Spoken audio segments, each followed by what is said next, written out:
Oi, queridos. Então vamos lá, caso Olga. Eu já tinha falado um pouco para vocês, né?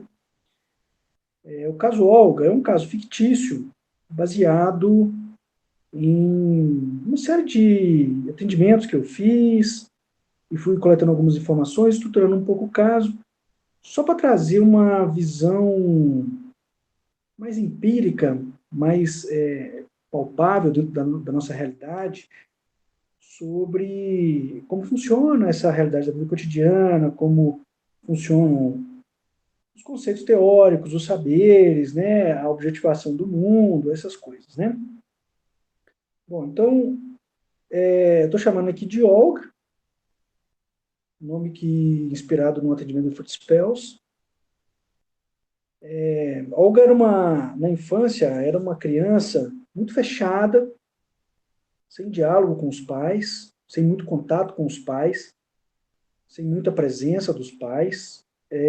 O pai era, de certa maneira, por um tempo na infância, ele foi um pouco presente, mas chegou um momento que ele começou a adoecer muito, principalmente casos relacionados à depressão, e depois doença física, então ele se manteve mais distante. E Olga sempre teve uma dificuldade de se comunicar, e então não se expressava muito através do diálogo, através das palavras. E isso se arrastou para a vida adulta, e na vida adulta sempre teve uma dificuldade de comunicação também. Então foi uma infância mais fechada em casa, mais dentro do ciclo familiar, dentro da realidade de dentro de casa, com os pais, os irmãos. E quando ela não estava em casa, ela frequentava as casas dos familiares. Os amigos que ela tinha, ou eram os amigos da escola, filhos de pessoas que eram conhecidos da família. Quando eu estou falando família, estou falando família dos pais, ou família geral, porque ela vem de uma família muito ortodoxa, uma família de um sistema fechado, que inclui da geração da avó até ela. Então, uma família de muito contato com as irmãs e irmãos da avó, e com muito contato com seus tios, irmãos da sua mãe. Com os irmãos do pai, a família do pai morava em outra cidade, então era outro contato. O contato era muito pouco. Uma família diferente, aberta, sem muita proximidade. Então ela tinha os ciclos de socialização dela e de relacionamento eram muito restritos e muito fechados, se resumindo a isso. Ela tinha uma rotina, desde criança, muito bem definida e sistematizada. Era casa, escola, casa. Né? Então ela saía de casa apenas para ir para a escola, da escola voltava para casa. E aí ela saía dentro dessa sistematização, estava incluído algumas visitas a membros da família, todos os almoços de todo domingo era na casa da avó, todo domingo, então aquela família bem ortodoxa, de almoçar todo mundo junto, os tios todos presentes. Os irmãos da avó, algumas vezes iam, algumas vezes não. E também ela saía de casa para ir à igreja, 2 vezes por semana. Ela cresceu tendo um sonho que era, quando ela fosse grande, né, sonho de criança ser grande, quando for grande, morar na cidade natal com uma boa renda para se ter uma casa, para comprar uma casa e poder sustentar a casa. Ela até pensava em ter filhos, mas não pensava em se casar. Não tinha uma expectativa de um casamento, mas queria ser mãe, tinha um desejo muito grande de ser mãe. Ela não tinha muito contato com homens, cresceu a infância tendo pouco contato com homens. Os homens que tinham eram os tios e os primos, mas também os primos não eram muito contato, e os irmãos. Ela teve poucos relacionamentos amorosos, com poucos homens, se entregou pouco a relacionamentos, e ela se entregou pouco ao contato com os homens. Então, dentro dessa estrutura fechada, ela era muito estudiosa, a maior parte do tempo, então, se dedicava aos estudos. ela decidiu fazer uma faculdade federal, distante de casa, e como ela era o número um da sala, ela passou com muita facilidade em uma universidade federal e foi estudar na universidade federal, um pouco distante de casa. Só que ela não conseguiu ficar nenhum ano longe da família, então ela, muito estudiosa, né, conseguiu passar numa faculdade federal na cidade dela, ou próxima à cidade dela, bem perto, assim, vamos colocar assim.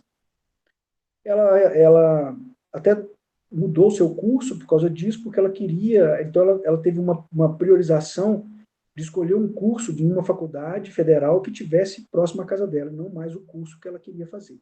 Então, a primeira faculdade que ela foi, porque o curso que ela queria, que era distante, é porque o curso que ela queria não tinha nas proximidades de casa. Mas como ela sentiu muita falta de casa, ela se organizou e passou na faculdade, escolheu um outro curso para poder ficar próximo à casa, para poder passar os finais de semana, feriado, e sempre que tinha batia saudade, vamos colocar assim, ela corria para casa. E aí, a rotina adulta dela, como ela era número um da sala de aula, continuou sendo a número um da sala de aula da faculdade.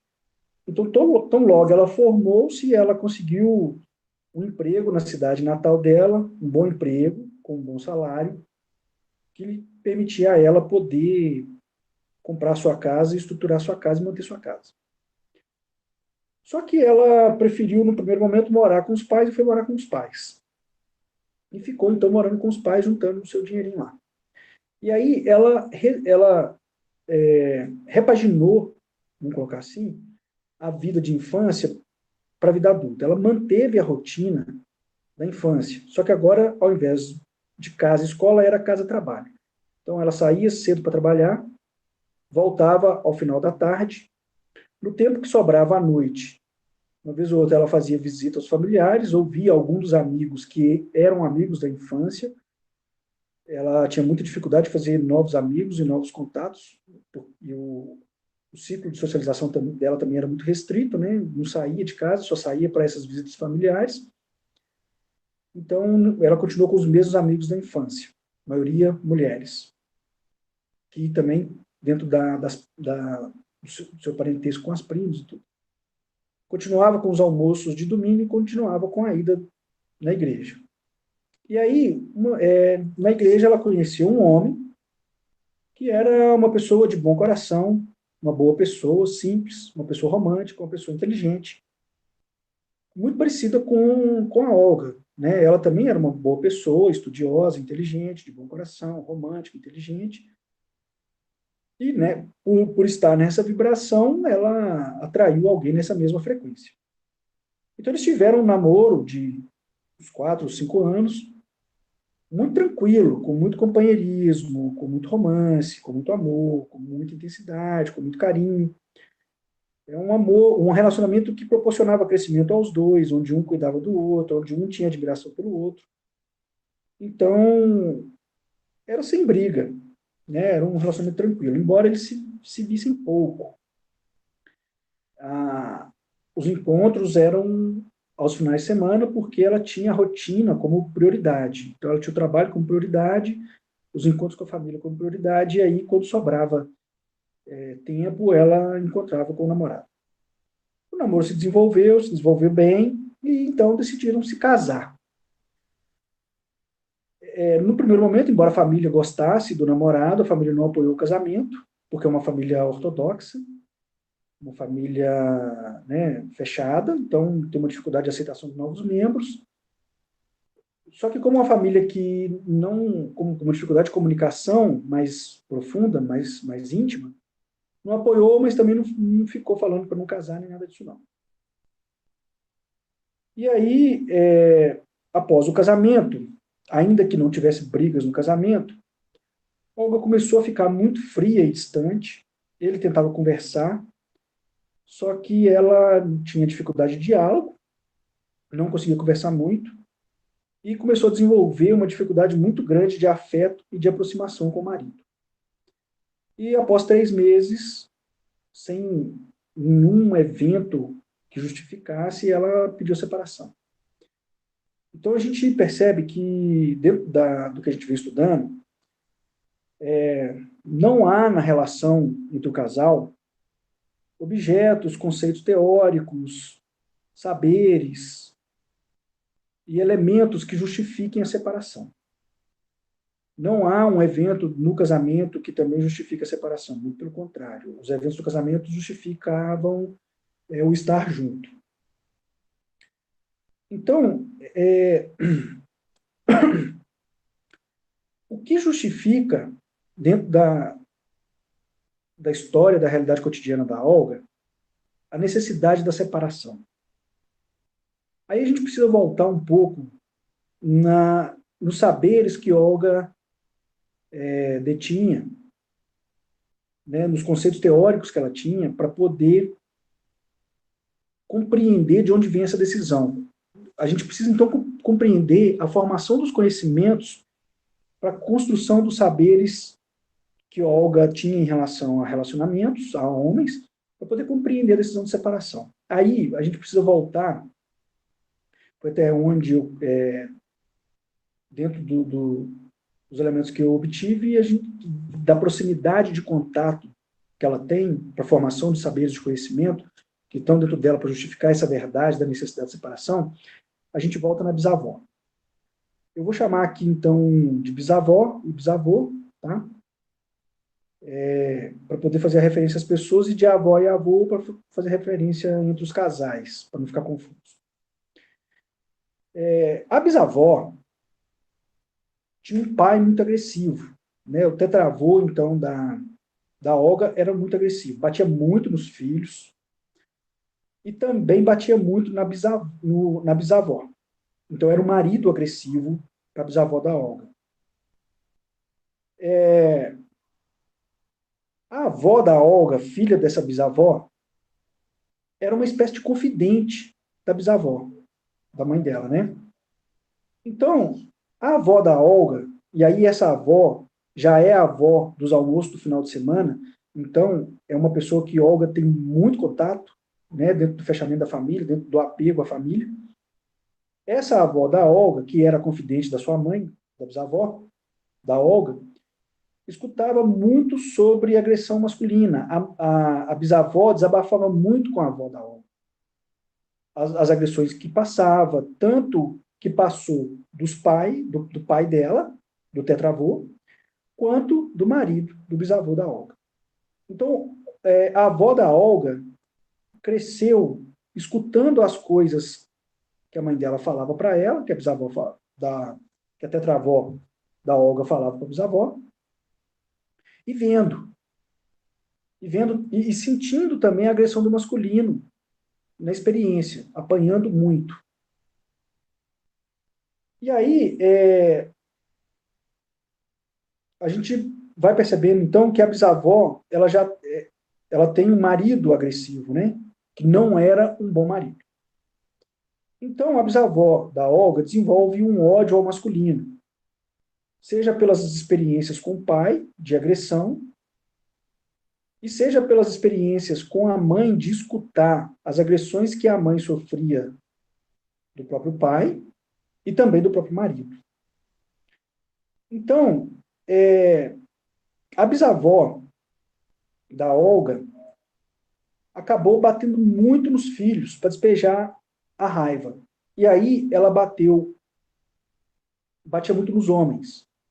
Nas mulheres, não, a não ser em casos mais extremos, que as mulheres aprontavam, então, mesmo assim, às vezes tentavam um diálogo, mas nos homens não. Nos homens ela já despejava essa raiva em cima dos homens e batia muito nos irmãos da avó da Olga. Então a avó cresceu vendo os homens e irmãos apanhar muito, vendo a mãe apanhar do pai e apanhando muito do seu próprio pai, que era o marido, né? Então os filhos, os homens apanhavam tanto do pai, do que era o bisavô da Olga, quanto da mãe. Mas as mulheres apanhavam só do pai, que é o bisavô da Olga. Bom, então a avó, nessas experiências, compreende que masculino tem que apanhar, que é a realidade da vida cotidiana, que é a verdade, que é a existência do homem é apanhar.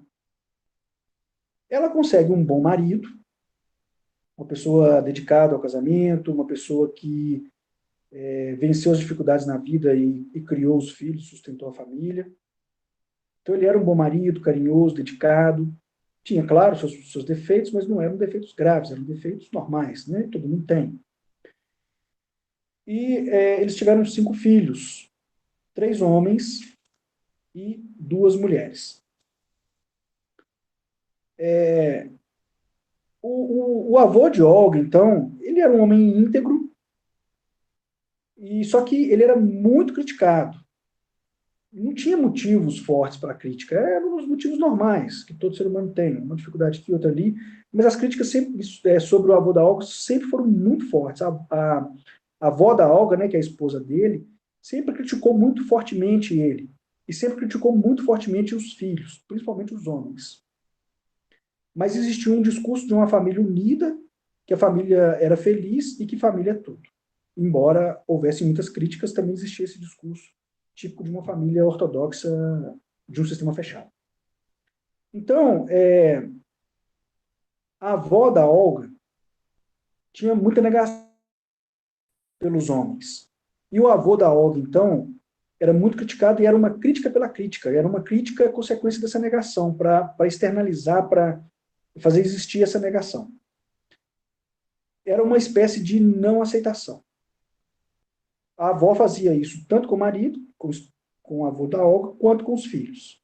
E o avô da Olga, por volta dos 80 anos, depois da família estabelecida, criada, e os filhos com boa condição financeira, em trabalhos, estudando em faculdades, bem empregados, com bons empregos, com bons salários, ele desenvolveu uma depressão e desenvolveu um comportamento de ter que provar o seu valor para a família, para subverter as críticas. De um modo geral, não havia crítica às mulheres, as críticas eram aos homens. E os filhos, os tios da Olga, também criticavam muito o avô da Olga, também criticavam muito o seu pai. Cresceram aprendendo que homem precisa ser criticado, que homem precisa ser negado, e que homem não pode ser aceito. Desses 3 filhos, um tinha problema com alcoolismo e tomava remédio psiquiátrico porque houve um momento de depressão que tentou suicídio. O outro, ele fez a escolha de homossexualidade, mas nunca assumiu isso para a família. Ele seguia muitos critérios da família, e por ser uma família ortodoxa, não aceitava a homossexualidade, então ele não se assumiu homossexual para a família. O terceiro homem, o terceiro tio da Olga, ele tinha uma tristeza profunda, visível, mas ele não aceitava, não concordava que tinha tristeza, e ele não aceitou o tratamento para tristeza, ficou pendulando entre uma possibilidade de depressão, mas aí quando a depressão batia na porta, se afogava no álcool, nas drogas, às vezes crise de ansiedade, comia muito. Ele teve 2 filhas, uma também fez a escolha pela homossexualidade, a outra ficou solteira e nunca namorou, nunca teve um homem. As tias, de um modo geral, elas não apresentavam problemas emocionais iguais aos homens. A mãe de Olga era muito fria e distante com o pai, no relacionamento com o pai, não demonstrava afeto, não tinha intimidade, também tinha muita crítica ao pai da Olga, ao marido dela, e tinha um conceito de que o homem não tinha valor e tinha muita raiva do pai da Olga. O marido da outra tia da Olga tinha constantes surtos psicóticos com ameaças de suicídio e também com eventos de agressão física contra a esposa. Também era um casamento, a esposa tia da Olga, né? Também era um casamento frio e distante, sem afeto e sem intimidade entre eles. As primas de Olga todas tinham dificuldade de relacionamento. Assim como Olga teve poucos namorados, as primas também tinham grandes dificuldades de relacionamento. Algumas fizeram a opção pela homossexualidade e nunca sequer apresentaram um namorado à família. Ou a namorada, né? Sendo que a família não aceita a homossexualidade por ser um sistema muito fechado. Bom, claro, eu estou trazendo um caso que está bastante incompleto e isso, né, eu não estou aqui tratando o caso, eu estou aqui só tentando mostrar alguns elementos que justificam a necessidade de separação da obra. Tá? Primeiro ponto, a gente tem alguns temas que permeiam a necessidade de separação da obra. O primeiro deles, mais explícito, que é o ódio ao homem. Também temos o fechamento social e o conceito de família, como definidor da realidade cotidiana. Então, a família fechada significa, um sistema fechado significa um alto grau de adesão e manutenção das práticas originárias dentro da família e baixíssima transformação dessas práticas. Há uma perpetuação das práticas e uma não aceitação do que vem de fora. Temos vários objetos simbólicos que são significantes da realidade dessa família, né? E também da Olga. Lembrando que como a Olga vive muita estrutura da família, é fechada assim como o sistema, então ela perpetua com muita força os padrões da família. Então temos como objetos demarcantes, simbólicos, dentro do universo simbólico da Olga, a rotina e o apego à rotina, o sonho de ter a própria casa, de ter filho, mas não ter um casamento, o conceito do que é ser mulher, e o que é ser mulher permeia a não aceitação do homem. A mulher em si é um objeto importante, né, que há uma diferenciação muito grande no sistema entre o homem e a mulher, a ponto do homem ser um anti-objeto. Então, a mulher é o objeto da família e o homem é um anti-objeto. No caso específico da Olga, temos ainda a questão de ser sempre a número 1 dos estudos, a Faculdade Federal como objeto importante de determinação social, de Estado social, o trabalho como também um tema insignificante dentro da família, então um símbolo importante dentro da família, uma família muito trabalhadora, e é interessante porque, embora haja negação em relação ao avô da Olga, é ele quem introduziu o conceito de trabalho na família, que ele foi muito trabalhador. Cresceu numa condição muito pobre, mas conseguiu estudar os filhos, né, bancar a faculdade e ainda conseguiu proporcionar uma condição financeira para que os filhos começassem o próprio emprego. Temos a cidade natal como uma demarcação muito importante, que é um conceito da família também, né, onde os membros têm que estar dentro do sistema e não pode sair. Temos a igreja como uma série de conceitos, inclusive com o conceito de casamento, de família.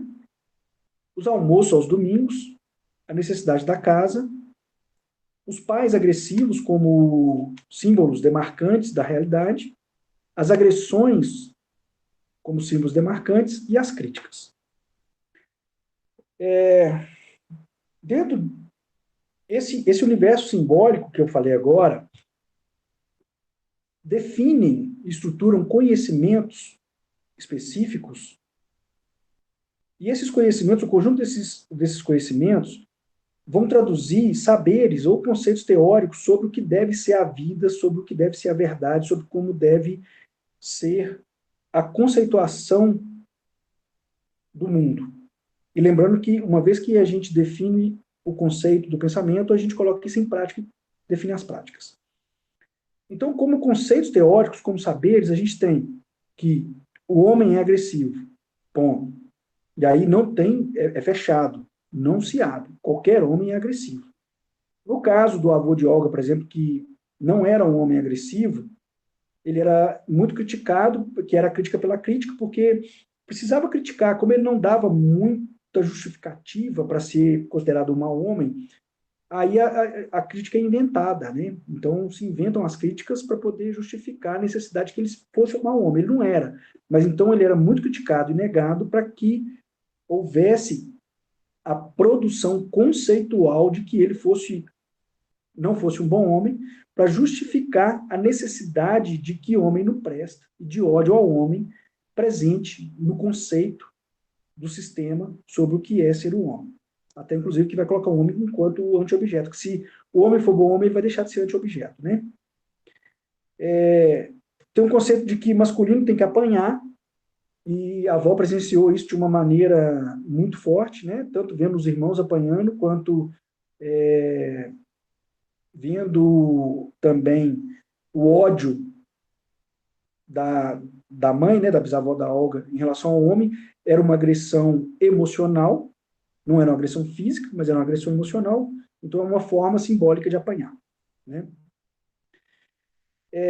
Tem o saber de que aos homens deve ser dedicado frieza e distanciamento, não se pode ter uma conexão. Homem não tem valor, é um conceito. Homem não merece afeto, é um conceito. Então vocês podem perceber que Olga tem na cabeça que o homem não tem valor e que o homem não merece afeto, mas ela nunca teve experiência para isso, que é um conceito teórico, é um saber que ela aprendeu dentro do conjunto do sistema da família. Ao homem não se pode entregar, ao homem não se pode se abrir, não pode ter um contato, não pode ter profundidade. Família unida é tudo, mas aí não é a família Olga com o marido, é a família Olga com os tios, é a família num conceito mais familiar, mais na relação parental.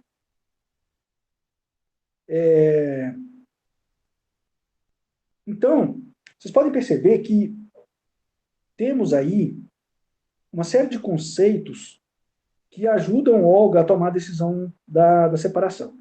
Esses conceitos, eles vão ser objetivados no mundo, eles vão, o conjunto de conhecimentos, de saberes que vai manifestar a prática, o conjunto que manifesta a prática, o conjunto das práticas objetiva um mundo, objetiva uma verdade, que vai ser aquela verdade normal, evidente e natural.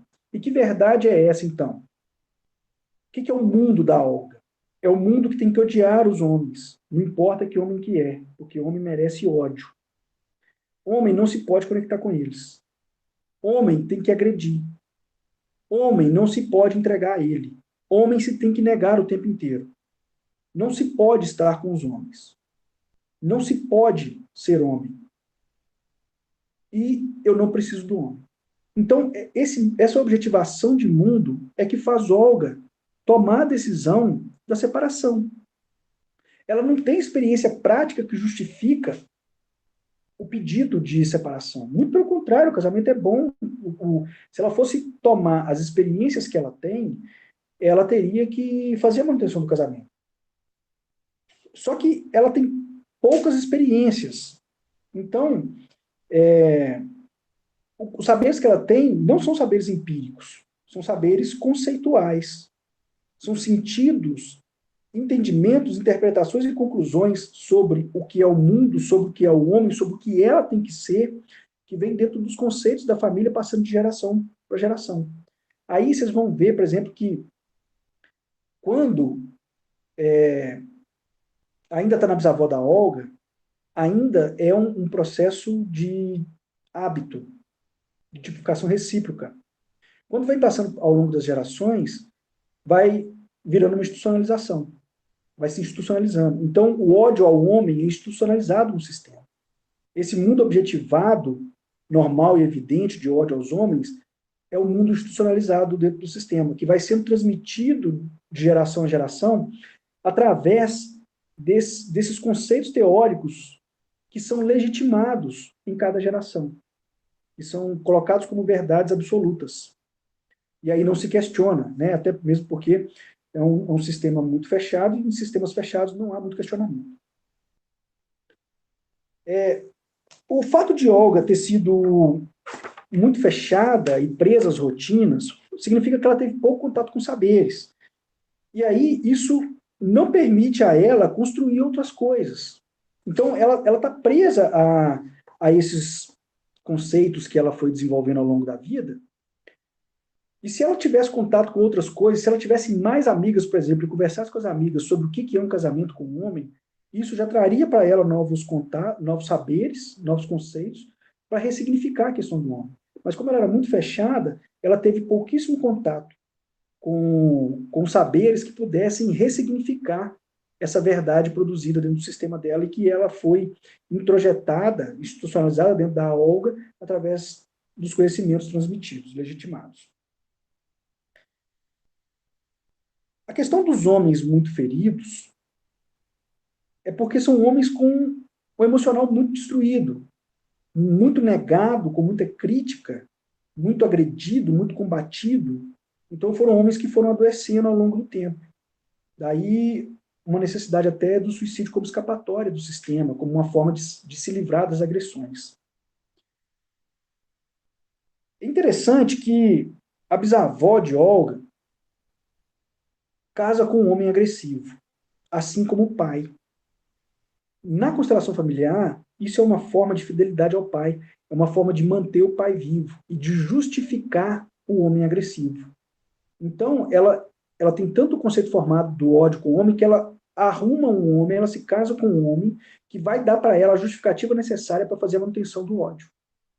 Então, ela se casa com alguém parecido com o pai para justificar a verdade do que é o homem. Então, ela tem um homem dentro da justificativa e da realidade que ela conhece como sendo um homem. Ela não se abriu para conhecer um outro homem, para ter um outro homem, porque isso ia trazer para ela a inverdade sobre o homem. Ela só poderia ter um homem dentro da verdade que ela conheceu da mãe.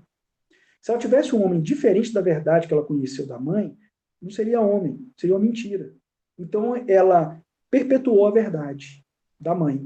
Ela teve um homem parecido com o homem da mãe para perpetuar a verdade de ter um homem. Porque ela acreditava que a verdade de ter um homem era a semelhança da mãe.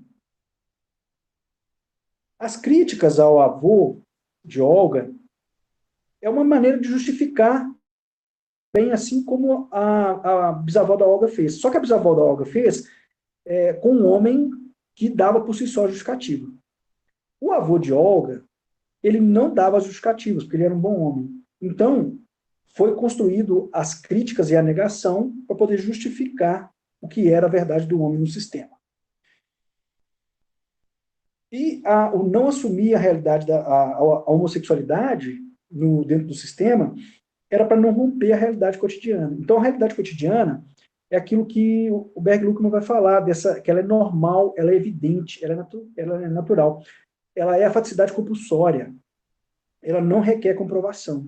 E todas as vezes que a gente tentar romper a realidade, ela é como se fosse uma força que vem sobre nós e que assola sobre nós e que nos faz perpetuar a verdade. Então, isso é um exemplo de perpetuação da verdade. Bom, eu já fui falando muita coisa, né, em relação à realidade da vida cotidiana. Eu acho que agora dá para ficar um pouco mais claro de onde vêm os conceitos, como que a gente vai formando a realidade da vida cotidiana a partir dos conceitos. E eu falei também da estrutura estruturada estruturante, como uma outra maneira de usar outras palavras para explicar o funcionamento da realidade cotidiana. Então, dentro da estrutura estruturada estruturante, a gente tem aí como estrutura, né, esse mundo normal e evidente, o ódio aos homens, a agressão aos homens, o não se conectar aos homens, o não se entregar aos homens, a negação, a falta de abertura, a falta de entrega, o não precisar dos homens, os homens não ter valor, isso é a estrutura. É uma estrutura que é estruturada. Por que ela é estruturada? Porque, veja só, Olga se insere nessa estrutura.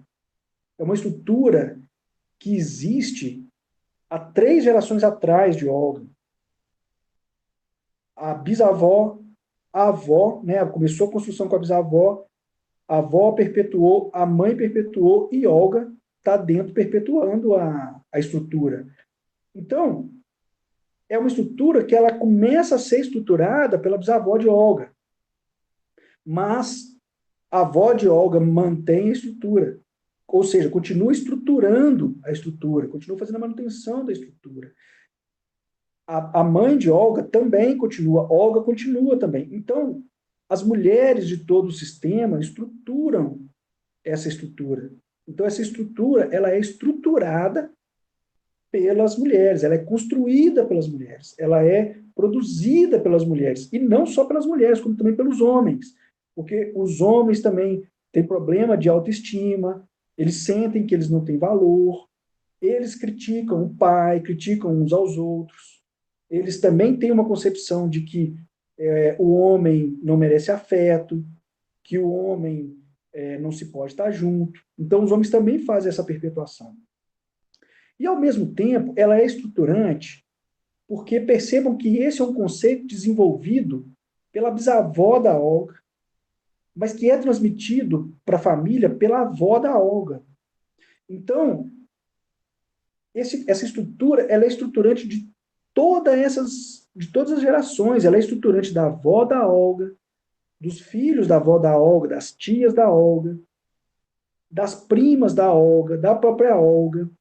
Então, é uma estrutura que vai estruturando, que é estruturante da realidade da vida cotidiana de todo mundo do sistema. Estou falando das mulheres, mas também dos homens. Por isso que é uma estrutura, né, todo esse conjunto, esse arcabouço de conceitos, definições, de saberes, de objetos, de normalidade, de naturalidade, que foi produzido dentro da família e que vai produzindo aqueles que vão chegando. Então é estruturado e vai estruturando aqueles que vão chegando. Então aqueles membros que vão chegando, mesmo sem ter conhecimento de nada disso, sem entender nada disso, continuam perpetuando o mesmo conceito, porque eles são estruturados por isso tudo. Por isso que é estruturante, constrói a cabeça do sujeito, constrói a visão, constrói a verdade que o sujeito entende, constrói a concepção de mundo do sujeito. Então, uma estrutura é uma concepção de mundo, um mundo objetivado, que é estruturado, que é isso, então? Que foi construído pelos homens, e, ao mesmo tempo, ele é estruturante porque ele constrói a objetividade de mundo de outros homens, de outras pessoas. E por isso, então, que é considerado uma estrutura estruturada, estruturante. Espero que esse raso exemplo tenha trazido um pouco mais de lucidez sobre o caso. E se vocês quiserem aprofundar nisso, para tirar algumas dúvidas, a gente pode levar isso e discutir na sala de aula. Tá ok? Gratidão. Rausch, Rausch.